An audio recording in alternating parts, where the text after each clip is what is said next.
Seksualinė prievarta. Tai nėra tavo kaltė. Seksualinė prievarta. Tai kai iš tavęs atimama tai, kas priklausė tau ir priklauso tau. Tai tavo kūnas. Atimtos tavo ribos ir tavo teisė tuo metu sakyti ne. Ir net jei tu sustingai, net jei buvai tyli, net jei nešaukiai, tai vis tiek buvo prievarta. Niekas neturi teisės liesti tavęs be tavo sutikimo. Niekas neturi teisės pasinaudoti tavo baime, tavo tyla ar tavo vaikiškų pasitikėjimų. Prievarta ne visada būna garsi. Kartais tai būna kambarys su galbūt net pažįstamu žmogumi. Kartais tai gali būti dėdė, tėvas, patėvis ar visai svetimas. O kas baisiausia, jei kartais mama tą žino, bet tyli. Ir tai skaudina dvigubai labiau. Kai tau neskauda tik kūno, skauda sielą. Ir jeigu šiandien tu nejauti kūne skausmo, skauda sielai. Po prievartos daug kas pasikeičia. Pradedi bijoti. Tu bijai pasitikėti.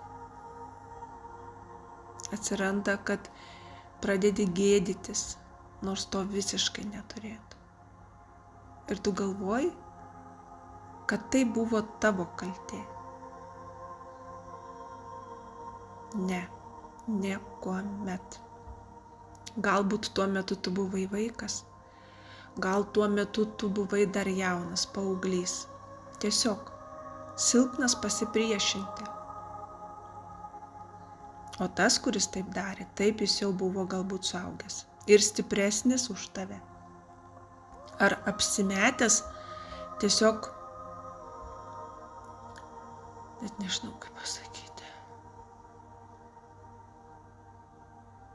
Prievartautojas visada bus kaltas, visada.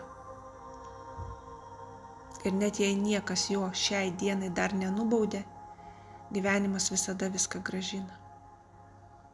Kaip ir minėjau, energija viską mato, ji niekada nieko nepamiršta. Bet dabar yra svarbiausia ir esi tu. Tas žmogus, kuris patyrė išprievartavimą. Ir tu gali pradėti gydyti, tu gali nusivalyti tą purvą, kurį tau užmetė. Tu gali augti be kaltės jausmo. Tavo kūnas vėl gali būti tavo. Tavo balsas išgirstas. Tavo siela atgytų, išgytų. Ir ji verta yra išgyjimo. Nes tu ne tai, kas tau nutiko. Tu tai, ką pasirinksi kurti po to. Ir jei dabar skauda siela ir sielai. Ir tu esi gyva, gyvas. Ir jei verki, galbūt net iki šiol, tai jau pradžia. Bet pradžia tavo laisvės, išsilaisvinimo, tavo šviesos ir tavo gyvenimo be to, be baimių. Paleiskime šitą, visą tai paleiskime kartu. Aš esu tam čia, esu šalia, nes tą reikia paleisti ne žodžiais, bet energetiškai, nes visa tai niekur nedings ir kartosis, ko mes labiausiai nenorime. nes tas gali po to eiti iš kartos į kartą ir tą patirs galbūt tavo vaikai. Būtinai apsivalykime. Laukiu